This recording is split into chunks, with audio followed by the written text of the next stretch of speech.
Tá ok. Então eu vou fazer a minha apresentação e em seguida, Rafael, você fique à vontade de levantar a mão, né? Eu, quando estiver dividindo a tela cheia com vocês, eu não vou ficar vendo o chat, mas você pode questionar, levanta a mão, escuto aí, eu interrompo a apresentação, tá ok? Sou o professor Marco Antônio Furlan, sou professor da disciplina Análise das Demonstrações Contábeis, e sou professor do Anchieta desde 2012, mas sou professor há 20 anos, há mais de 20 anos.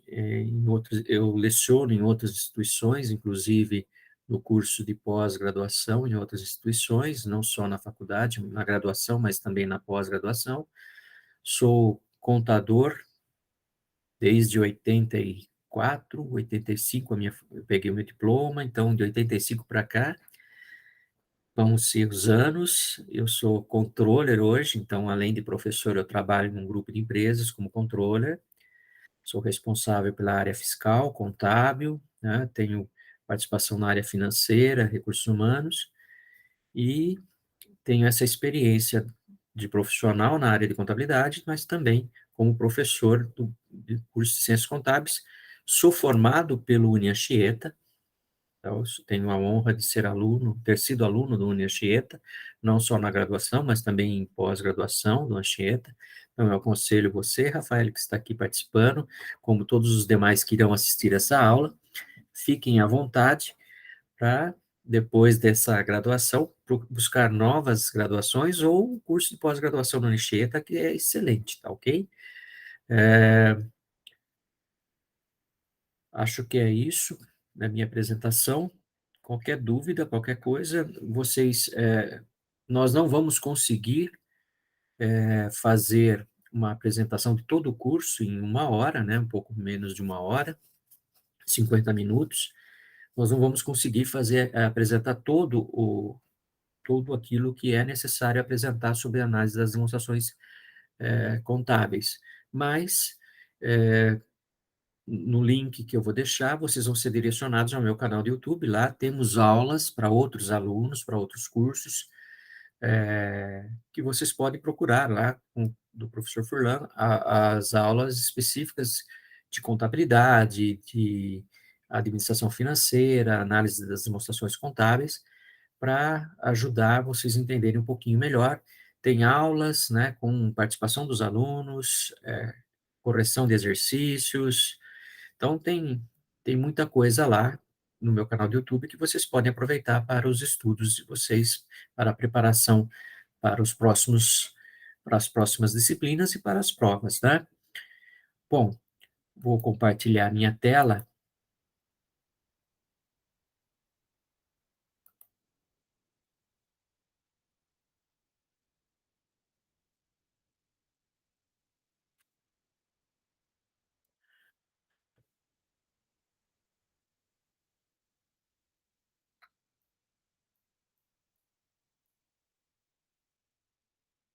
Bom,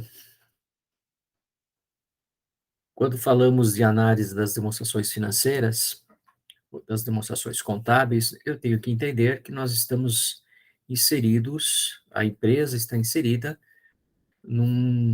na sociedade, e é claro que ela tem obrigações principais com seus acionistas, com seus proprietários, né? Então, a empresa ela é formada por administradores, agentes que administram os gestores e seus empregados, e o interesse é que os proprietários, os acionistas, recebam as informações dessa empresa e que a empresa gere lucros para esses proprietários, para os acionistas.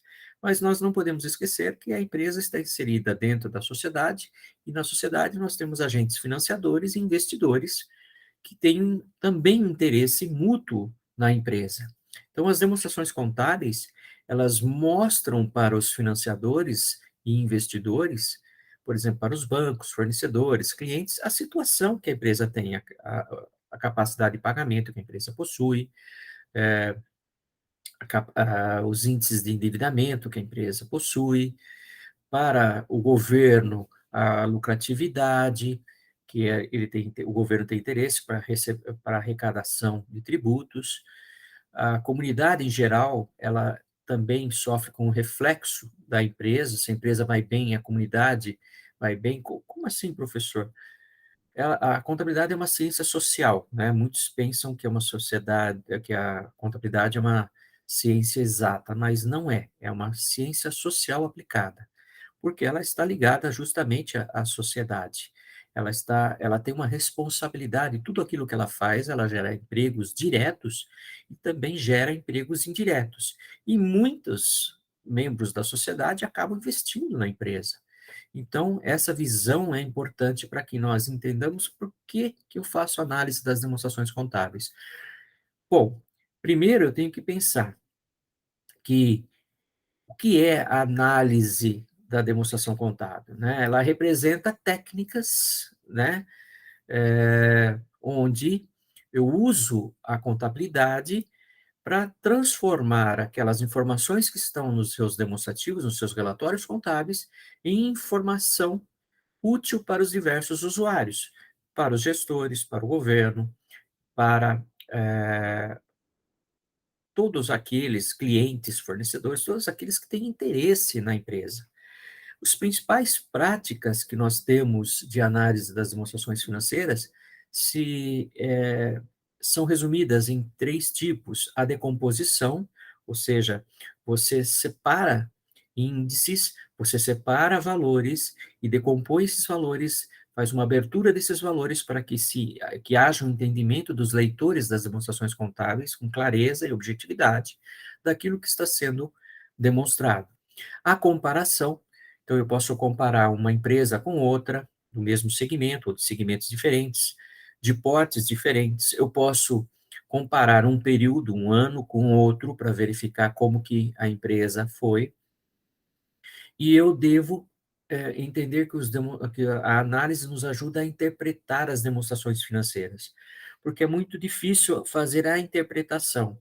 Então, você vê lá uma dívida na empresa que está no passivo da empresa, mas o que ela representa em termos de peso no endividamento, no grau de endividamento da empresa, no capital de terceiros da empresa? É uma dívida que representa muito, pode aumentar o prejuízo, ou ela pode alavancar financeiramente a empresa, porque a dívida pode alavancar também a empresa. Muitas vezes eu sou obrigado a buscar capital de terceiros, empréstimos, para que alavanque meus negócios, né? Eu tenho, normalmente, que saber que a análise das demonstrações financeiras, ela é possível porque existe um conceito básico que é normatizado pelo Conselho Federal de Contabilidade e também pelo Comitê de Pronunciamentos Contábeis, e veja que ele está até sendo aqui demonstrado, o CPC 00, é um conceito geral do que é a contabilidade e de como fazer os demonstrativos contábeis. Então, o CPC 00, ou seja, é o primeiro que nós encontramos, é o primeiro pronunciamento contábil que nós encontramos, explicando o que é contabilidade e como devemos usar a contabilidade e fazer os demonstrativos contábeis. E aqui tem um conceito: ciência contábil não é uma ciência exata, ela faz parte da grande área das ciências sociais aplicadas, juntamente com economia e administração. Então, entendendo a contabilidade, entendendo qual é o seu objetivo, eu consigo avaliar o que esses relatórios podem gerar de informação. Então, é importante saber que um dos objetivos da contabilidade, o principal objetivo da contabilidade é fornecer informações acerca da empresa, demonstrar o potencial para os credores, para os investidores, o potencial da empresa para obter empréstimos, para pagar suas contas, mas o principal é mostrar como é a saúde da empresa. E saúde da empresa é um comparativo que o professor José Carlos Marion, doutor, mestre, escritor em contabilidade, um dos maiores professores que eu tive o prazer de conhecer, em termos profissionais, ele nos dá uma comparação que o balanço patrimonial, por exemplo, mostra a situação da saúde financeira da empresa. Ele compara a saúde da empresa com a saúde de um ser humano. Então, a empresa, ela tem que ter saúde. O que é estado de saúde? É ter uma situação de riqueza. Essa riqueza é a lucratividade, mas também o patrimônio que ela possui, principalmente o patrimônio. E o que forma o patrimônio? O patrimônio é formado por bens, direitos e também obrigações que a empresa possui. Então, eu tenho que entender todo esse processo contábil é um sistema, tem uma sequência.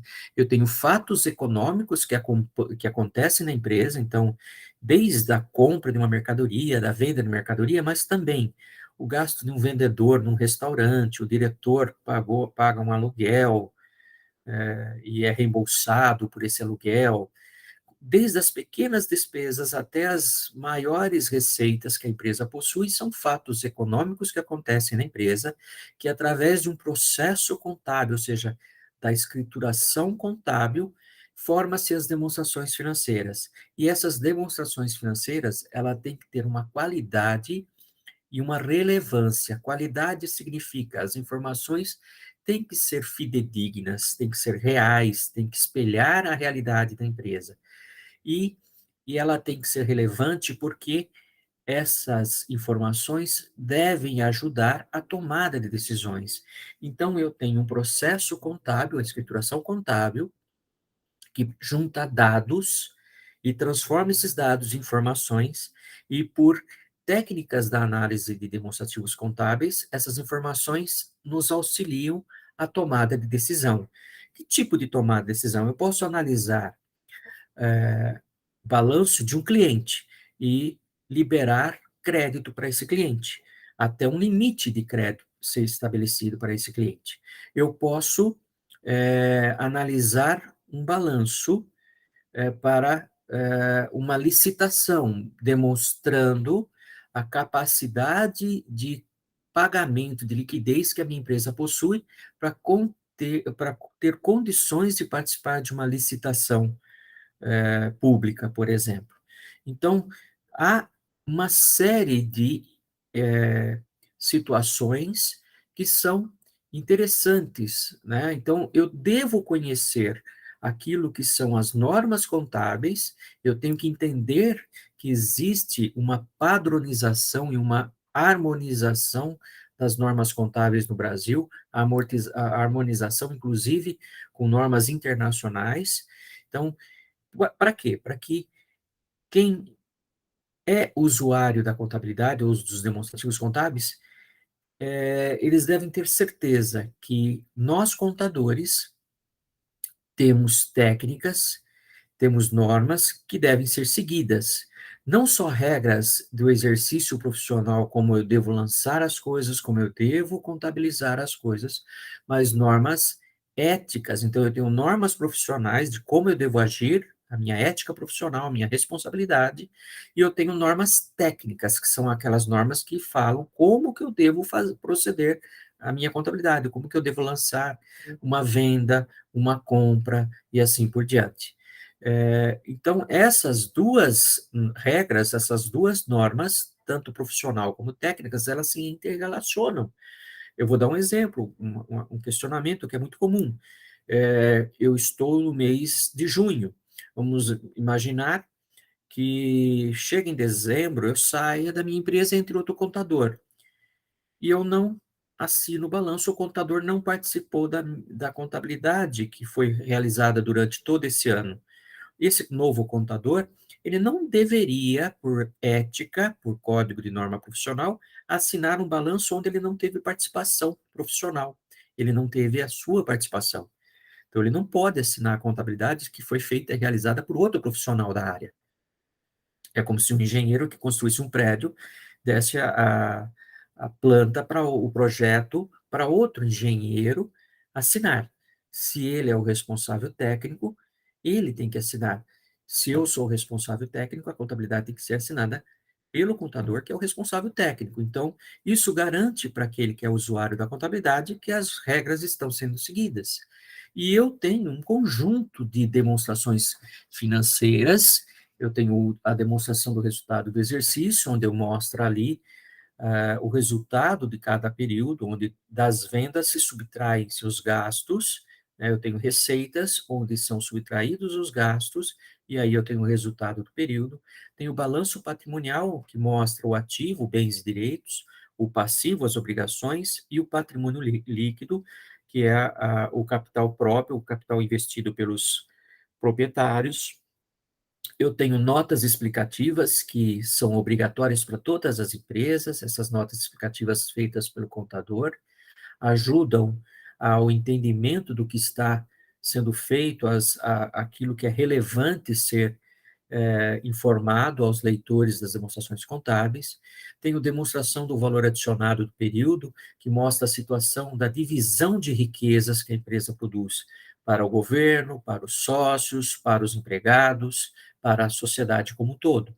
Tenho a demonstração de fluxo de caixa do período, que são demonstrativos, que mostram a entrada e a saída de dinheiro, aquilo onde está sendo investido o dinheiro que está sendo financiado ou aquilo que está sendo aplicado na operação da empresa. Tem a demonstração das mutações do patrimônio líquido, a DMPL mostra aquilo que alterou no grupo patrimônio líquido do balanço patrimonial, e eu tenho o demonstrativo do resultado abrangente, que são as receitas e despesas que não passam pela DRE. Existem, né, itens que são receitas e despesas que muitas vezes não passam na DRE, no demonstrativo de resultado. Pô, professor, o senhor é louco? Receita e despesa tem que estar na DRE. Nem sempre. Por exemplo, se você tem uma conversão de demonstração contábil, você tem uma filial no exterior, e você faz a conversão desse balanço para a moeda nacional, você vai ter uma variação cambial que você vai ter que fazer um ajuste no patrimônio líquido. Esse ajuste, ele não é uma despesa ou uma receita, dependendo do tipo da moeda, se é forte, mais forte que o real, ou se é menos valorizada que o real. Você tem uma receita ou uma despesa, uma variação para fazer seu balanço bater, e essa é uma receita ou despesa que não passa na DRE. Você tem que considerar isso como um resultado abrangente. Isso é um exemplo, né? O balanço ele é dividido em dois grandes grupos, onde eu tenho as aplicações de recursos, que são os bens e direitos, são ativos, né? São recursos que são normalmente controlados pela empresa, dos quais se espera que benefícios econômicos e futuros aconteçam. Então, aí eu tenho dinheiro da empresa, duplicatas a receber, bens do ativo fixo, né, o ativo imobilizado da empresa, marcas e patentes, todos os bens e direitos que a empresa possui estão no ativo, lado esquerdo do balanço. Do lado direito, eu tenho as fontes de recursos, o passivo, que são as obrigações que a empresa tem com terceiros, então fornecedores, instituições financeiras, com o governo, né, até mesmo com os sócios, se o sócio fez um empréstimo, né? E temos o patrimônio líquido, que é o investimento, o dinheiro que pertence aos sócios que está aplicado na empresa. Então, o capital social, as reservas de lucro estão normalmente no patrimônio líquido. Nós podemos chamar o passivo de capital de terceiros e o patrimônio líquido, onde temos lá tudo que pertence aos sócios, né, o capital, os lucros e as reservas de lucros, como capital próprio. Por que capital de terceiros e capital próprio? O PL é capital próprio porque pertence aos proprietários da empresa, então, normalmente, é um capital que não é exigível, mas é fonte de recursos como o capital de terceiros. O sócio, às vezes, deve colocar dinheiro na empresa. O lucro que ele não retira está aplicado na empresa. O capital de terceiros são capitais que são oriundos de outras fontes, como eu já falei, fornecedores, empregados, né? O empregado é uma fonte de recursos, né? O empregado está trabalhando e a empresa deve o salário para o empregado. Então, é um capital de terceiros, é uma fonte de recursos que está sendo usada pela empresa.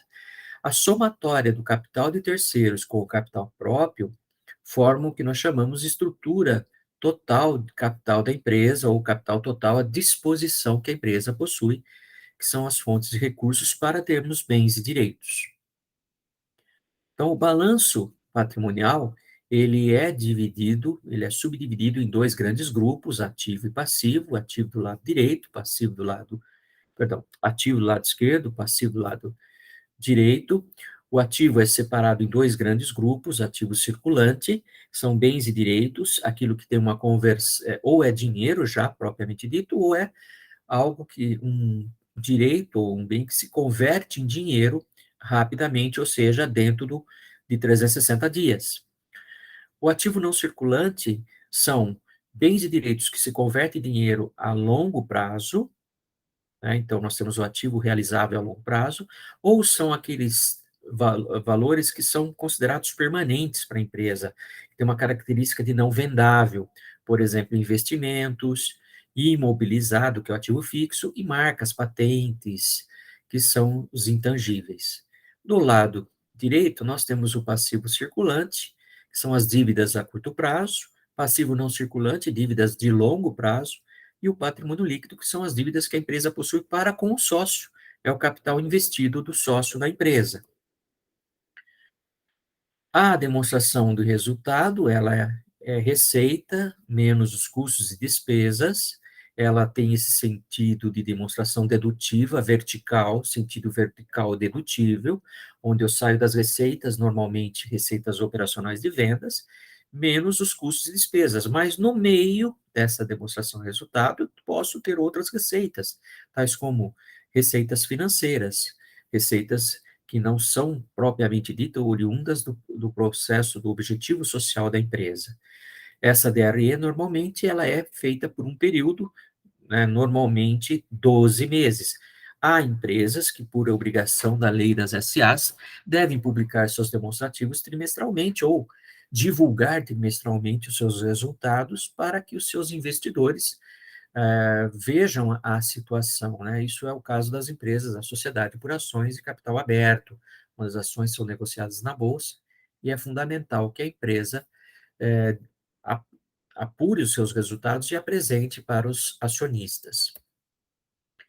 A DRE, ela tem esse sentido, então, e mostra aquilo que é a variação da riqueza num determinado momento, né, num determinado período. Então, por exemplo, nós estamos em 2022, estamos fechando o mês de junho de 2022, né, praticamente o meio do mês de junho. Então, você vê a variação da riqueza. Por que variação da riqueza? Porque se você tiver prejuízo, você está diminuindo a riqueza da empresa. Se você tiver lucro, automaticamente você está aumentando a riqueza da empresa. O importante é saber que uma empresa que tem lucros constantes, a sua posição financeira, a sua disponibilidade, o seu ativo tem uma tendência a crescer. Aquela empresa que tem prejuízos constantes, você vai perceber que a capacidade de pagamento vai sendo reduzida, ou seja, os ativos para pagar as suas contas são reduzidos e automaticamente você pode ter um aumento do endividamento da empresa. Então, a DRE é intimamente ligada ao balanço patrimonial da empresa. Então, aqui mais um exemplo, a DRE mostra, então, o desempenho e ela é feita pelo que nós chamamos de regime de competência. Toda a contabilidade é feita pelo regime de competência. O único demonstrativo que não utiliza esse princípio, esse regime de competência, é o fluxo de caixa.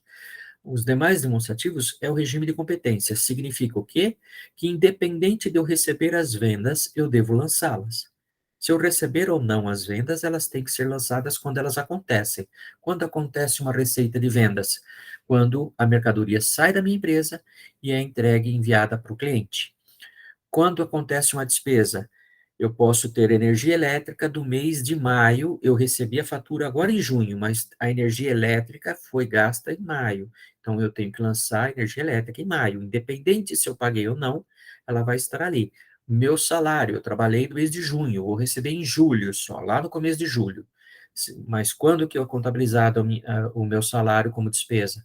No mês de junho, independente se eu paguei ou não, ou se eu vou receber ou não, a empresa tem que lançar uma dívida lá no passivo com com o Furlan, que seria o seu salário. Então, a apuração de resultado, ela mede exatamente aquilo que é lucro ou prejuízo. Se as receitas maiores que as despesas e custos, eu tenho lucro. Se as receitas forem menores que os custos e despesas, eu tenho prejuízo. Então, sabendo que a DRE ela tem uma ligação com o balanço, automaticamente nós podemos dizer que a DRE ela também passa por outros demonstrativos, que é a demonstração de lucros e prejuízos acumulados, ou demonstração de mutações do patrimônio líquido, porque todo o lucro que a DRE chegar, ela vai ser canalizado para o patrimônio líquido, e o patrimônio líquido pertence aos sócios, e os sócios vão destinar esse lucro, ou para distribuição, ou seja, ele vai receber aquilo que lhe cabe, ele vai exigir uma parte do lucro para ele, ou ele vai deixar em formas de reservas e automaticamente está reaplicando, reinvestindo na própria empresa. Então, é importante saber que todos os demonstrativos contábeis, eles têm essa vinculação um com o outro, né? Todos os demonstrativos mostram ou apresentam uma ligação entre eles. Então, quando você faz uma, você toma uma decisão, nós temos aí algumas avaliações que são reflexos dessas decisões. Então, eu tenho uma administração que toma decisões, e essas decisões elas vão gerar reflexos ou na liquidez, que é a capacidade de pagamento das contas, ou ela vai ter um reflexo na estrutura patrimonial, na situação de riqueza do balanço. Então, uma decisão errada pode dar prejuízo, prejuízo tirar, diminuir, reduzir a riqueza da empresa, ou ela tem um processo de um reflexo na rentabilidade. As decisões são tomadas e essas decisões vão gerando mais lucro, mais rentabilidade para a empresa. Nesse ponto, eu faço um questionamento. Rafaela, tem aqui alguma dúvida? Você quer fazer alguma pergunta? Está dando para entender?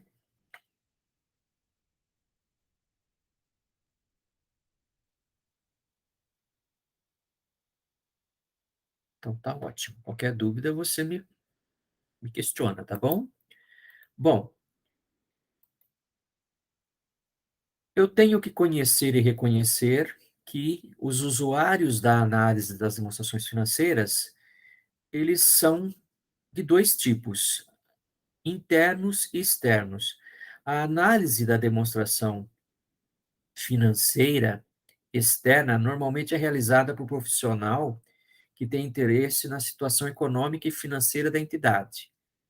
Aquele que faz a análise das demonstrações de forma interna, o funcionário interno, ele tem normalmente um propósito de fornecer informações para o processo decisório da empresa. Então, são duas coisas diferentes. Então, eu vou dar dois exemplos. O gestor da empresa, ele verifica o que está acontecendo nos seus negócios, seus resultados mensais, anuais, e verifica o reflexo, né, das tomadas de decisão lá que nós vimos, de liquidez, de estrutura de capital. Então, ele vai usar essas análises para buscar novos financiamentos, mudar prazos médios de clientes, mudar a política de crédito e cobrança que ele aplica junto aos seus clientes. Então, ele tem uma série de decisões orçamentárias, ele pode fazer orçamento empresarial para o próximo período. Então, ele usa das demonstrações contábeis e das análises financeiras justamente para prover a sua capacidade de tomar decisão. Agora, externo, o banco, ele está analisando os demonstrativos financeiros para verificar se é interessante oferecer mais financiamentos, mais créditos para o seu cliente. Um fornecedor, se ele pode vender o produto para o seu cliente, que ele vai ter o cliente vai ter a capacidade de pagamento desses produtos. Então, cada tipo de usuário tem um interesse diferente na análise das demonstrações financeiras. E lembrando que todas as demonstrações financeiras têm o objetivo de proporcionar informações a respeito ou acerca da posição, aquilo que representa a posição patrimonial e financeira, do desempenho dos fluxos de caixa, daquilo que é lucro ou prejuízo. Isso normalmente é o maior interesse dos usuários internos, né? Então, nós temos toda a empresa voltada, buscando nos demonstrativos contábeis informações para administração de caixa, crédito e contas a receber, contas a pagar, câmbio, planejamento financeiro. Então, todas essas áreas, controladoria, contabilidade, orçamento, utilizam dos demonstrativos contábeis para tomar decisão. Mas como assim administração de caixa? Se vocês aprenderam, por exemplo, fazer o cálculo de um prazo médio de estoque, de rotatividade dos estoques, ou seja, qual é o tempo de permanência dos meus estoques na empresa, se eu tenho prazo médio de recebimento dos clientes, somando o prazo médio dos estoques com o prazo médio de cobrança, eu consigo saber qual é o prazo médio do meu ciclo operacional, ou seja, a data, o prazo médio, dias que o meu ciclo operacional, como ele funciona, como ele roda. O que é o ciclo operacional? Desde a aquisição da matéria-prima, estocagem, produção, estocagem de produto acabado, venda, pagamentos a fornecedores, recebimento do cliente. Quando eu recebo do cliente, fecho o meu ciclo operacional. É claro que isso acontece no dia a dia da empresa, o ciclo vai acontecendo e você nem percebe, porque você recebe e vende todo dia. Então, você trabalha com um prazo médio. E esse prazo médio te dá a necessidade de capital de giro que você precisa para fazer a sua operação funcionar. Tudo isso sai da empresa. Então, os usuários externos, eu tenho vários aqui, fornecedores, investidores, bancos, sindicatos, todos com um interesse comum na análise das demonstrações contábeis da minha empresa. E qual é o objetivo dessa análise de balanço? Primeiro, é extrair informações dos demonstrativos financeiros para tomar decisões. Tanto o interno como o externo tomam decisões. As decisões são diferentes, com objetivos, finalidades diferentes, mas são decisões que são tomadas analisando-se os demonstrativos contábeis. As demonstrações financeiras fornecem uma série de dados sobre a empresa, porque, como eu falei, todas as empresas seguem as mesmas regras e normas estabelecidas pelo Comitê de Pronunciamentos Contábeis, pelo Conselho Federal de Contabilidade. Então, eu posso garantir que essas informações se seguem bem as regras, se estão dentro daquilo que é a padronização que é por lei necessária, você tem um efeito de comparabilidade entre empresas de mesmo grupo, de grupos diferentes, de segmentos diferentes, concorrentes. Então, você pode fazer uma comparação entre os seus demonstrativos financeiros com outras empresas. A análise de balanço transforma os dados que estão lá nos demonstrativos em informações importantes para essas decisões. Então, para fazer uma análise de balanço, eu preciso escolher indicadores, que tipo de análise eu preciso fazer e quais indicadores eu preciso fazer. Se eu vou falar do ciclo operacional, os indicadores são indicadores de rotatividade, dos prazos médios de compras, de pagamento de compras, de recebimento das vendas, prazo médio dos estoques. Se o meu interesse é verificar se a empresa tem capacidade de pagar as contas, eu vou para os índices de liquidez. Então, eu escolho o tipo de análise para saber e comparar com padrões, que são padrões que a minha empresa tem ou que o mercado propicia. Então, existem várias empresas de informações de crédito e cobrança e instituições financeiras interessadas em formar padrões das empresas, então elas estabelecem padrões de mercado, onde eu posso comparar os meus indicadores com esses padrões. Então, eu tenho os padrões da minha própria empresa, mas eu posso também buscar padrões no meu segmento de mercado. Eu tiro, faço um diagnóstico, conclusões e tomo decisão. Da escolha até o diagnóstico, esse é o processo que nós estamos aprendendo nessa disciplina, é o processo de análise. Então, vejamos, eu tenho técnicas de análise, que são as análises através de índice, onde eu coloco comparação de índices padrões, ou índices padrão com objetivando um desempenho. Tenho análise vertical e horizontal, que você verifica as tendências que a empresa possui. Tenho análise de capital de giro, então aí eu tenho aquilo que nós acabamos de exemplificar, que é a análise da necessidade de capital. Eu preciso saber os prazos, né? Eu preciso saber a política de crédito e cobrança, a política de pagamento das compras, política de estoques. Eu tenho os indicadores de análise de rentabilidade e endividamento, então índices que mostram qual é a minha lucratividade e qual é o grau de endividamento. E tenho análise de perspectiva, né, onde eu vejo o passado e vejo e posso provisionar ou avaliar como será meu futuro, que é uma prospecção mais orçamentária, né? Eu tenho o produto final das análises, né?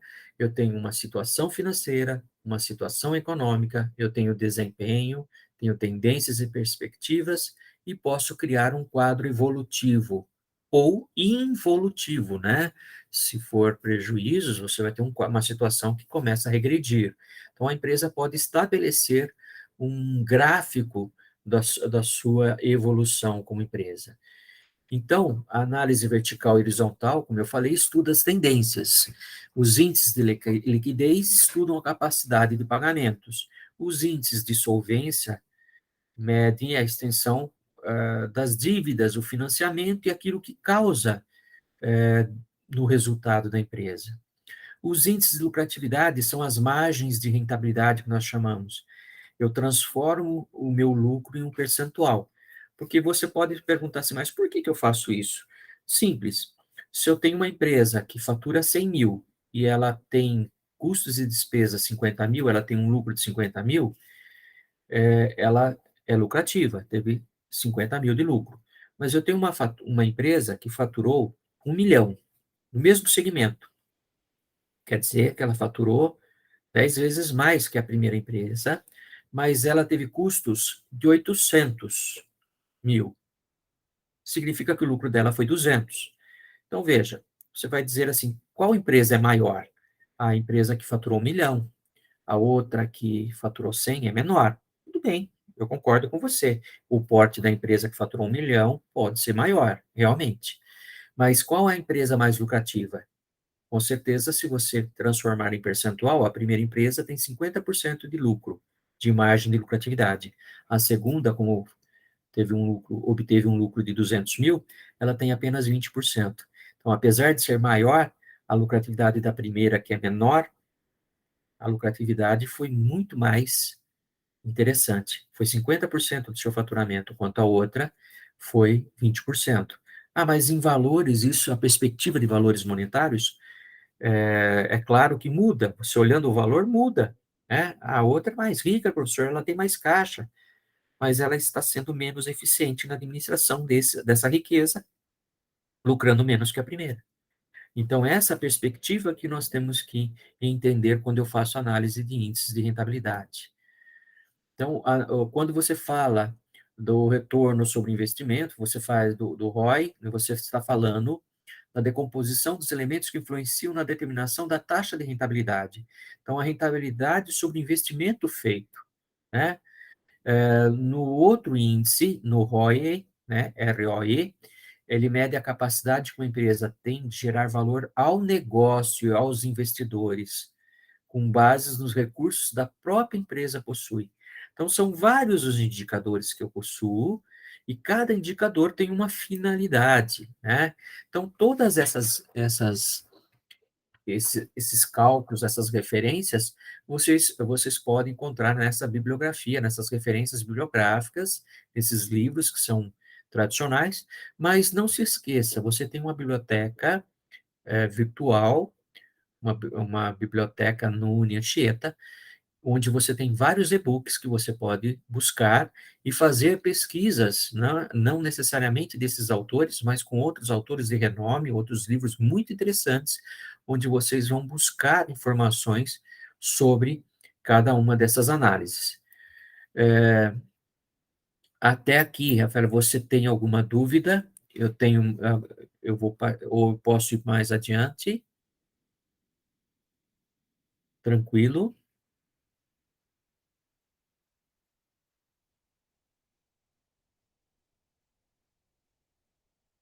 Então, tá ok. Vou adiante, então. Eu vou mostrar para vocês, né, todos, como a gente faz a análise, né, usando indicadores. Então, primeiro, né, como nós falamos, eu tenho que escolher os índices, comparar com padrões, fazer um diagnóstico e tomar decisão. Mas que tipos de índices eu posso usar? Então, eu tenho vários índices que, é claro, que vão espelhar aquilo que está acontecendo dentro da minha empresa. Então, dentro da empresa, eu tenho que considerar fatores internos e externos que podem afetar a geração do meu caixa, a mudar a rentabilidade da minha empresa. Então, quando você fala de fatores internos e riscos, são aqueles voltados à falta de experiência, incompetência e, às vezes, até desonestidade de gestores no gerenciamento da atividade da empresa. Ou seja, quando você vai fazer análise de demonstrativos financeiros, você pode deparar com uma empresa que não esteja com os dados corretos, porque houve uma modificação ou não houve uma clareza, objetividade, uma fidedignidade com relação às informações que foram prestadas para a contabilidade. Agora, há também fatores externos e risco na análise de demonstrações contábeis. Quais são? Aqueles eventos que não são controláveis pela empresa, né? Que podem afetar o sistema da empresa. Vamos imaginar um exemplo bem interessante, foi 2020. Toda a empresa chegou em 2019, fez um orçamento para o próximo ano, tinha metas, objetivos, e em março de 2020 começou a pandemia aqui no Brasil, né, e empresas fechando, empresas mandando funcionário para casa, funcionários que tinham que sair de licença, ficar em casa 14 dias, 11 dias, hoje é 5, não sabemos. Tudo isso é custo que muda aquilo que estava sendo previsto. E automaticamente, nós sabemos que começa a mexer com a capacidade de liquidar as suas dívidas. Muitas empresas tiveram que ser ajudadas, buscar financiamentos, o sócio colocar mais dinheiro. Outras empresas, pequenos negócios, foram até encerrados. Muitas empresas fecharam as portas porque não tinham como trabalhar. Então, nós vamos buscar, nesses fatores internos e externos, temos que levar em consideração esses riscos, né, essas situações, para analisar e diagnosticar os indicadores que nós vamos olhar. Então, quando você fala de liquidez, capacidade de pagamento das dívidas, eu não posso comparar 2019 com 2020 se uma empresa foi altamente afetada nos seus caixas, no seu disponível, com a pandemia. Eu já começo a ter problema de você olhar 2021 com 2020, porque a situação da pandemia em 2020 foi mais séria que 2021, que também foi séria. 2022 já estamos num sistema diferente, já há uma abertura de mercado, uma nova situação, mas já existe um efeito inflacionário. Então, todos esses itens, esses fatores, devem ser considerados na hora que eu estou analisando, porque atrapalha aquilo que nós falamos no início, a comparabilidade, os padrões de indicadores. Eu tenho que ver qual foi o nível de reação que a minha empresa teve a cada fator de risco. Então, quando eu estou olhando o balanço no ativo circulante, eu estou vendo aquilo que é recurso disponível no curto prazo, até 360 dias. No ativo não circulante, eu tenho recursos que são superiores a 360 dias. E aqui, também no ativo não circulante, eu tenho aquele ativo fixo ou produtivo, que não vai simplesmente gerar caixa no curto ou longo prazo. Ele está gerando situações econômicas que podem ser recursos convertidos a curto prazo ou a longo prazo. A expectativa é que nesses ativos fixos ou produtivos se gere lucro. Então, é importante entender cada uma dessas divisões, porque como que você vai comparar um ano que teve pandemia com um ano que está mais tranquilo, que não houve pandemia, nessa área de recursos disponíveis, que são os indicadores de liquidez? No passivo, a mesma coisa. Eu estou vendo as dívidas a curto prazo, as dívidas de longo prazo e aquilo que pertence aos sócios, o capital próprio. Então, eu tenho vários índices. Então, por exemplo, o índice de liquidez, que mostra a capacidade da empresa em gerar fundos para pagar as suas despesas, tanto de curto e longo prazo. Então, eu tenho a liquidez corrente, é o ativo circulante dividido pelo passivo circulante, vai mostrar o quê? Quanto eu tenho aqui nesse recurso disponível de curto prazo para cada R$ 1 de dívida nessas dívidas de curto prazo. Então, significa assim, se der um índice de 1,50, significa que eu tenho 1,50 no ativo circulante para pagar cada R$ 1 de dívida a curto prazo. Então, quanto maior o indicador de liquidez, melhor. Quando você mostra um índice relacionado à capacidade de pagamento de curto e a longo prazo, eu estou analisando a mesma coisa que nós vimos aqui, só que aqui eu estou verificando tudo o que eu tenho a receber de curto e longo prazo, ou seja, aquilo que converte-se em dinheiro no curto e longo prazo, com aquilo que eu tenho de dívidas, tanto a curto e longo prazo. E eu vou verificar o seguinte: deu lá um índice de 2, significa que eu tenho 2 para cada R$ 1 de dívida, tanto de curto a longo prazo, ou seja, do meu capital de terceiros, para cada R$ 1 que eu tenho de dívida, eu tenho R$ 2 que podem se converter em dinheiro, a curto e a longo prazo. Se der menos do que 1, se der 70, 0,70, significa que eu tenho no meu ativo, que vai ser recebido em curto e longo prazo, 70 centavos para cada R$ 1 de dívida.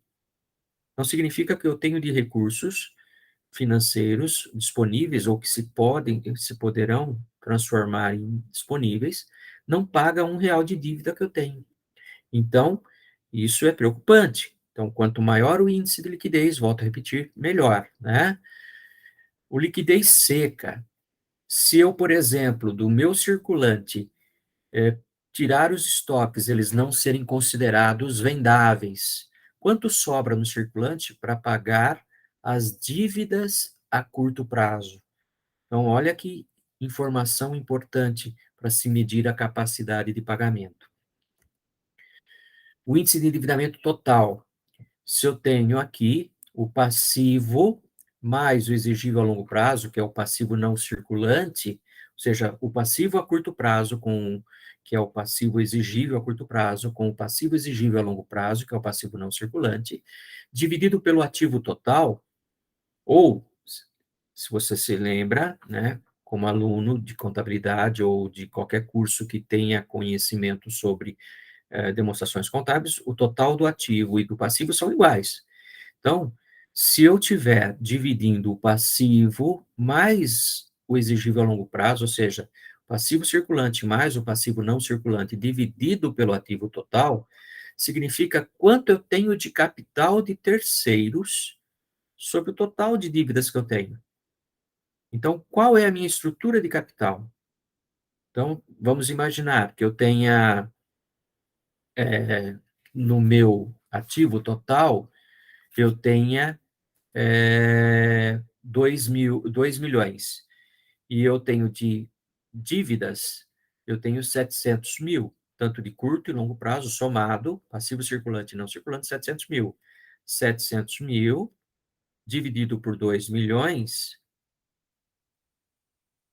vai me dar 35, 0,35 multiplicado por 100, significa que 35% daquilo que eu tenho no ativo é constituído de capital de terceiros, ou seja, de dívidas de curto e longo prazo. Agora, eu posso criar outros índices, né? Por exemplo, vocês não estudaram nesses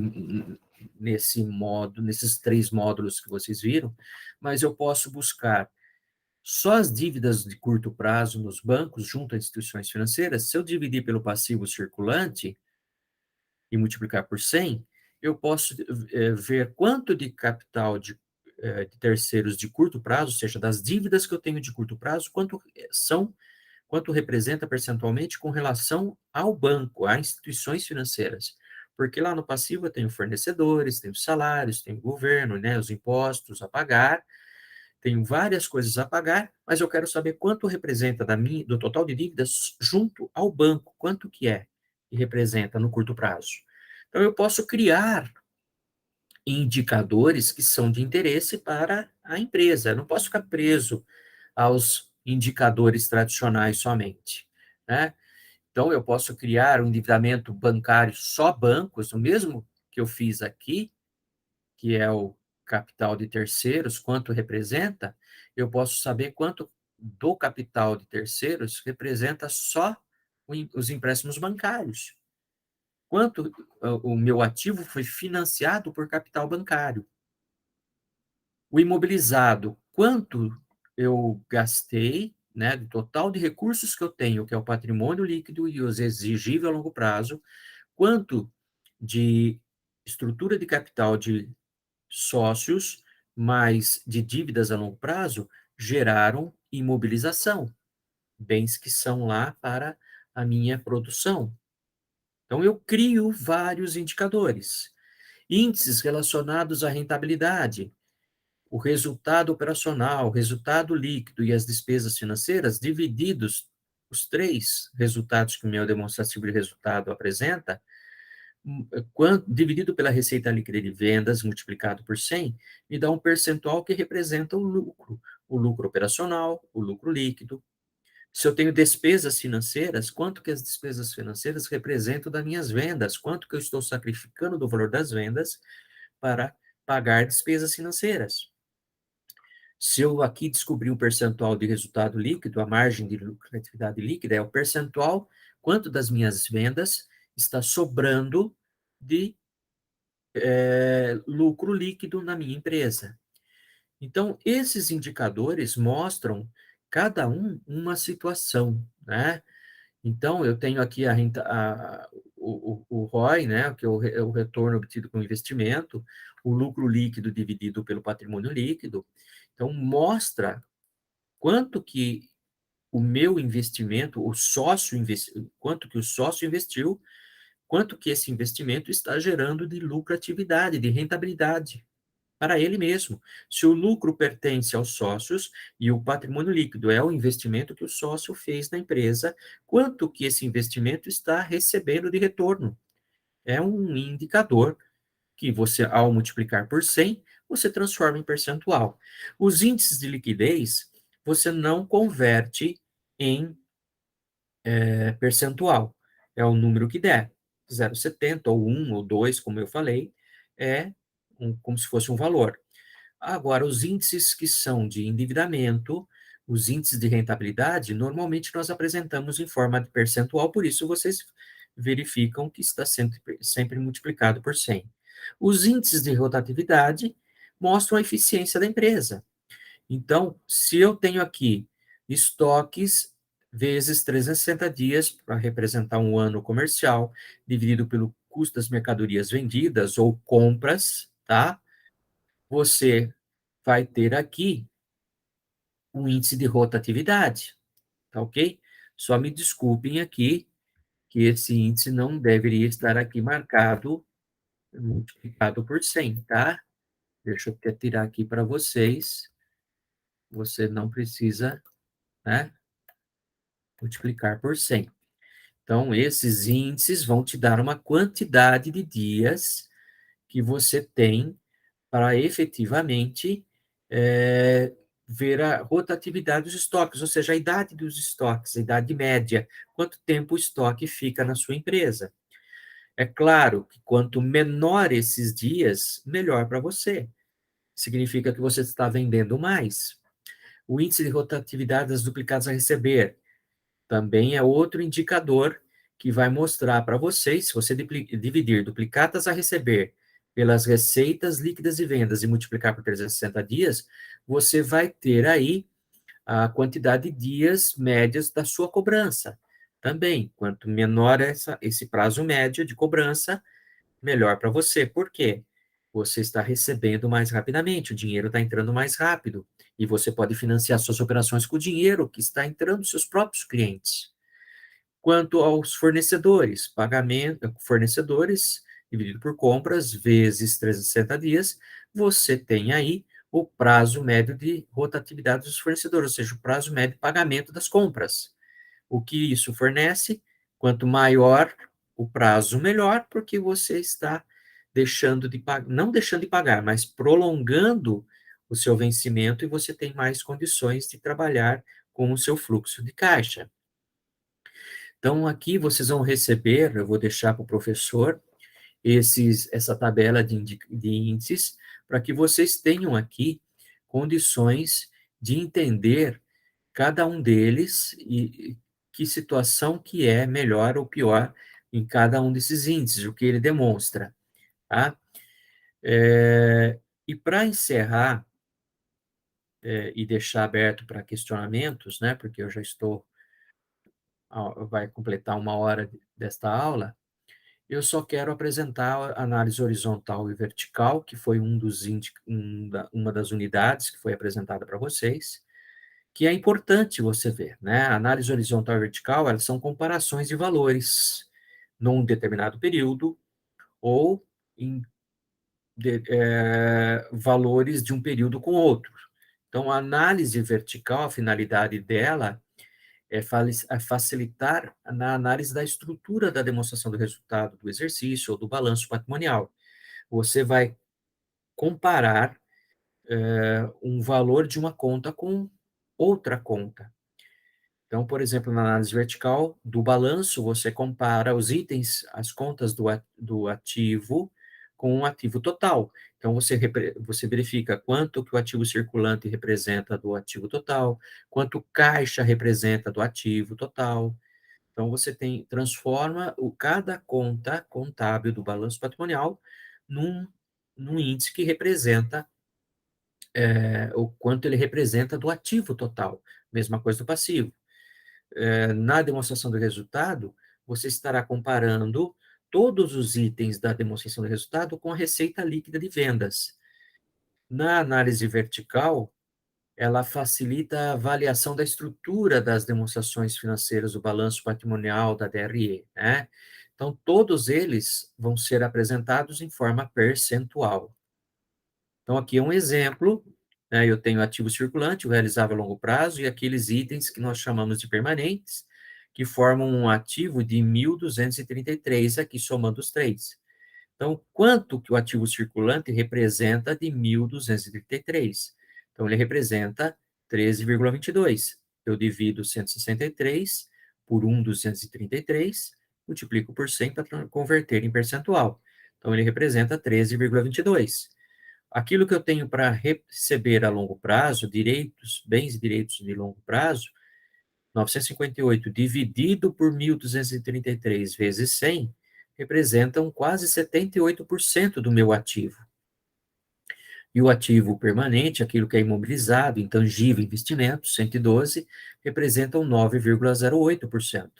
Então, quando eu vejo isso, eu vejo a estrutura do meu ativo, que ele está mais focado no recebimento a longo prazo.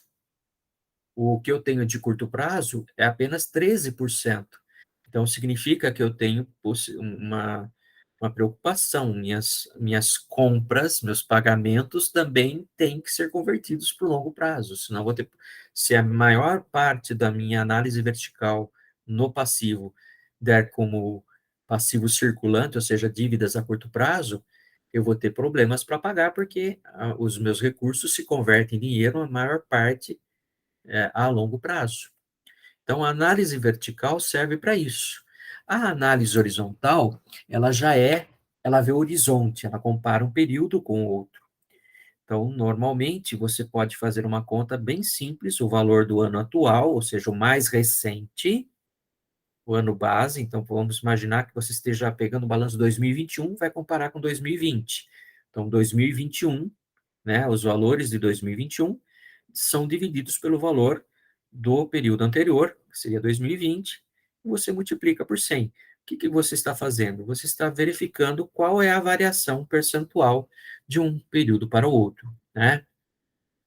Então, você está vendo a evolução ou a involução daquilo que nós temos de um período para outro. Então, eu trouxe aqui para vocês um exemplo de análise vertical do balanço, onde você pode ver que todos os itens, desde o ativo circulante, que é formado por disponível, aplicações financeiras, duplicatas a receber, estoques e impostos, são todos divididos pelo total do ativo. Eu tenho que tomar muito cuidado. Eu não divido o que é ativo circulante pelo total do ativo circulante. Eu divido todas as contas são divididas pelo total do ativo. A mesma coisa no passivo. Então, veja que o meu ativo circulante, ele representa 57% desse total aqui. O meu caixa representa 1,79% desse total. E assim por diante. Todos os valores são divididos pelo total do ativo. A mesma coisa acontece no passivo. Eu vou sempre buscar o total. O passivo é o 100% a minha base. Então, quanto passivo circulante representa do meu total do passivo. Quanto empréstimos e financiamentos representam do meu total do passivo. Então, eu converto em percentual. E aqui eu posso ver, olha, total do meu passivo, o que mais eu tenho aqui olha, o PL representa 29%, e aquilo que eu tenho de capital de terceiros a longo prazo também representa 29%. Então, eu estou dizendo que a maior parte dos meus investimentos de longo prazo, das minhas aplicações aqui no longo prazo, estão concentradas aqui no passivo não circulante e no patrimônio líquido. Mas eu posso também ver que do total do meu passivo, 41% nesse ano e 58% nesse ano representam dívidas de curto prazo.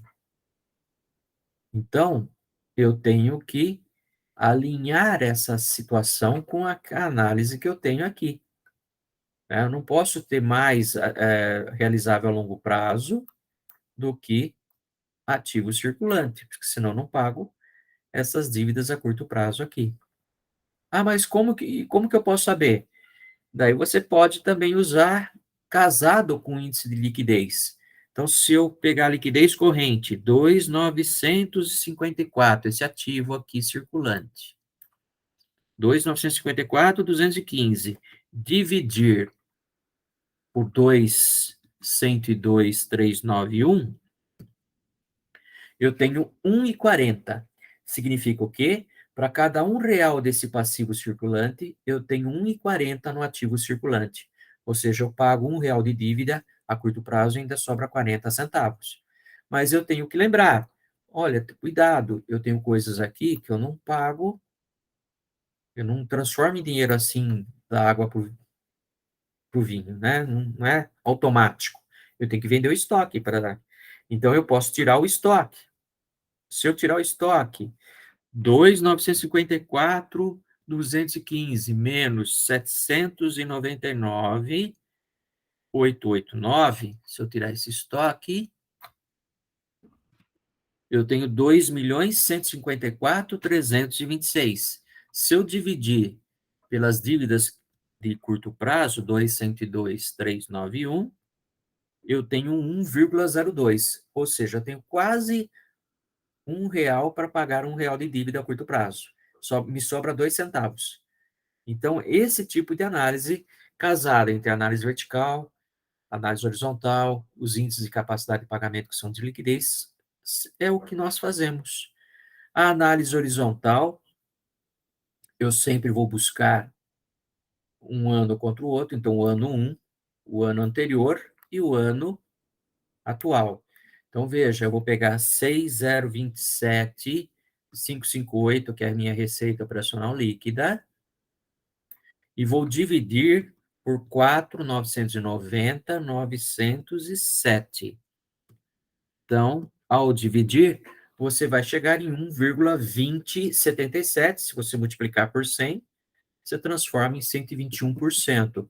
Significa o quê? Que houve uma evolução, né, de 21% a mais. Se você aplicar 4.990.907, você aplicar 20,77 ou 21%, você vai dar exatamente a diferença entre o faturamento aqui de receita líquida aqui com esse daqui, 1 milhão e pouquinho, 1.036, basicamente, 1.037, que nós temos de diferença entre um ano e o outro. Então, veja que aqui é 100% e esse 21 representa 21% a mais desse valor aqui. Se você tem 221, representa que você tem esse valor a mais, ou seja, aumentou 121 por cento a mais, ou seja, você tem 121% a mais. Aqui você tem 21% a mais. Mas se fosse 221, você tem esse número mais 121%. Então, significa que você dobrou, e mais do que dobrou, o seu valor de um ano para o outro. E, por último, análise vertical, né, da demonstração de resultado, sempre vai pegar esta receita líquida, tá? Ou seja, a receita bruta menos os impostos sobre vendas, evoluções e descontos.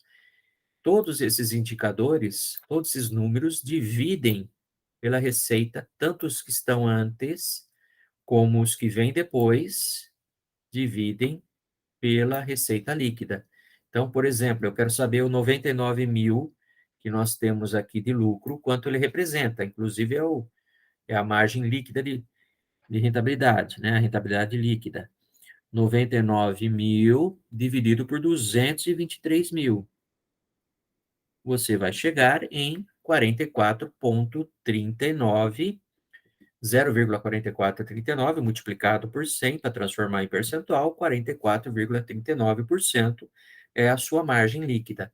Então, mostra o quê? Quanto cada conta da DRE, ela é representada, né, ou quanto ela é proporcionalmente comparada à receita líquida de vendas, que é aquilo que sobra para a empresa.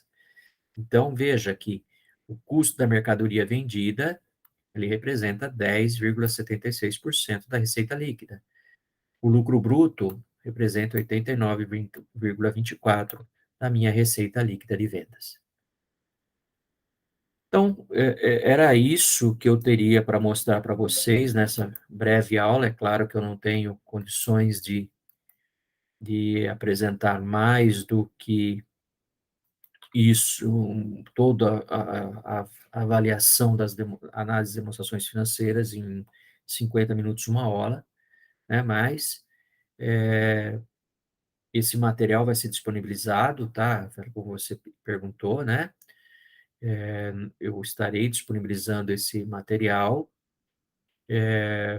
Com certeza, Rafael, vou pôr alguns outros materiais, mas eu deixo aqui um convite para vocês, para você, Rafael, que está aqui presente, agradeço a sua presença nessa aula, né? Eu não sei, o horário foi ruim, eu tive outra aula antes, né?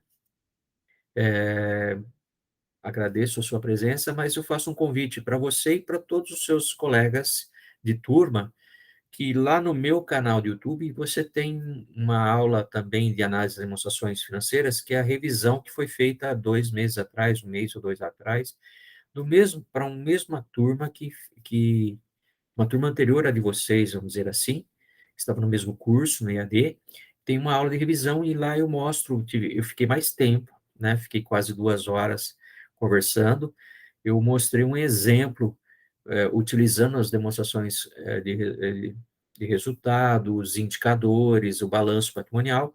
Eu mostrei um exemplo de como usar isso para tomar a decisão. Então, se vocês quiserem também assistir essa aula de revisão que está lá no meu canal do YouTube, vocês podem fazer, não precisa se inscrever, porque eu não sou youtuber, está lá com fins didáticos realmente, tá bom? Então, tem lá uma aula um pouquinho maior de revisão, que foi feita para uma turma anterior, porque houve um pouco mais de tempo, eu só tinha uma aula naquela noite, eu quase matei os alunos de tanto falar, mas nós ficamos aqui conversando, trocando ideias sobre a análise das demonstrações financeiras, tá ok? É isso. Se você tiver alguma dúvida, Rafael, não sei se foi bom, se ajudou vocês, tá? Lembrando que qualquer dúvida passa para o tutor passa para o professor, tá bom? Se quiser falar com o professor, tem que passar primeiro pelo tutor, e daí o tutor, se for necessário, o professor entra em contato com vocês, se você, o tutor disponibiliza uma conversa entre nós lá, direto, tá bom?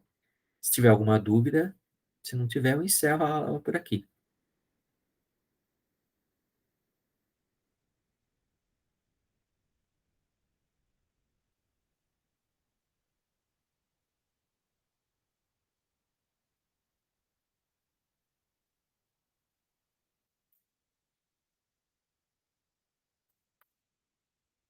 Obrigado a todos.